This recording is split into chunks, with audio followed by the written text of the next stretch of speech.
Yakasa Pratahashi. You are still struggling. You can't walk for God without God.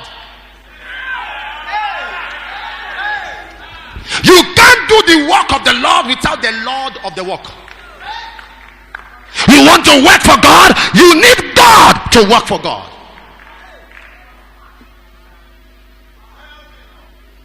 When last, can I shock you? You can never have a well-seated international ministry until you are a fasting machine. When I'm not talking of having churches all over Nigeria or Africa. A well-explosive. Can I say you why? Because when you have pastors who are opening churches in satanic remote areas, the people target the set man. I'll give you a testimony. One of our churches, one of the sisters, something happened, I think in Cameroon or something. Something happened years ago, about 2 years or something ago. And when it happened, he shared with me. His sister was under attack. We prayed and the Lord set her free. Some demonic people came with her on a Sunday to do Thanksgiving. They came to church to assess the pastor's strength. So they came. After a while, she was re-kidnapped.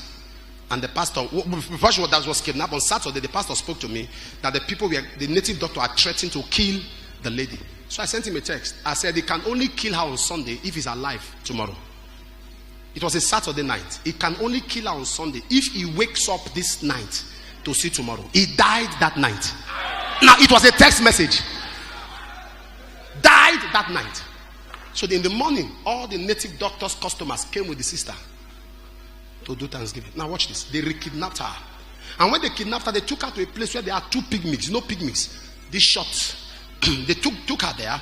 And according to what they said, those pygmies were the pygmies that work for some people in government. And when they took her there, some of you are from Cameroon. You are from Cameroon, you know what I'm talking about. He said they work for people in government, and they held her inside that place. And they said and the pygmies said they hardly come out. They hardly come out. See, both of them came inside the hall, and they said to the young lady, "What is the name of your church?" She mentioned Omega family, and fire came. So they went backward. They said, "We didn't ask you for fire. We say, what is the name of your church?" She mentioned again, fire came. They said, "Drop this one." They said, "What is the name of your pastor?" And she mentioned the name of this man of God standing. And thunder from the screen, boom, flung them, blasted them, knocked 2 of them down, gone. And the government people got angry at her. And the pastor called me and said, "We are in trouble." I said, "It's a good trouble. Tell the government people." He said, "The government people said they are coming over to meet you to ask you what you have done." I said, "Tell them the one that comes for peace will get peace, but the one that comes for war will die by fire. We are in a hurry to kill. We are in a hurry to kill." David said in Psalm 120 verse 6, he said, "I've sat down too long in the midst of wickedness, and yet nothing happened." Verse 7, he said, "I am for peace, but when I speak, they are for war." Ecclesiastes 8:11. Am I talking to somebody here? There is someone under the sound of my voice. After today, any hand stretched against you, it shall be roasted.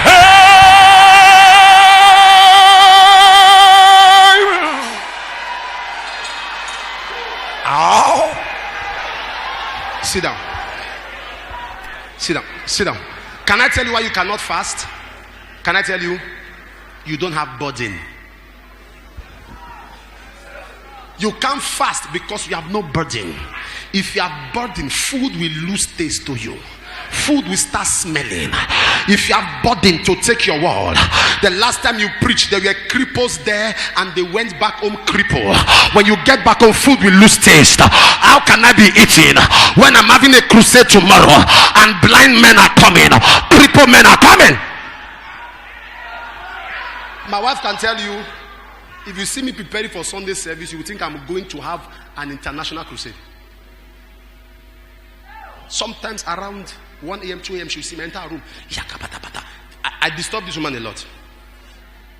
I'll join her room at times. I'll start moving her head. She'll say, "I'm sleeping." I say, "Won't sleep. Tomorrow is church." He said, "Okay, I will join you." I move to the next room. Sunday service. Sometimes 8 hours, sometimes 9 hours, sometimes 12 hours. Sometimes if I come to this shop many times, people cannot even look at my face. Many times. Many times. Glory just sits. I have had that many times. I have walked into church, people start crying. Why? Because the glory just sits. Moses came out of his presence and people knew.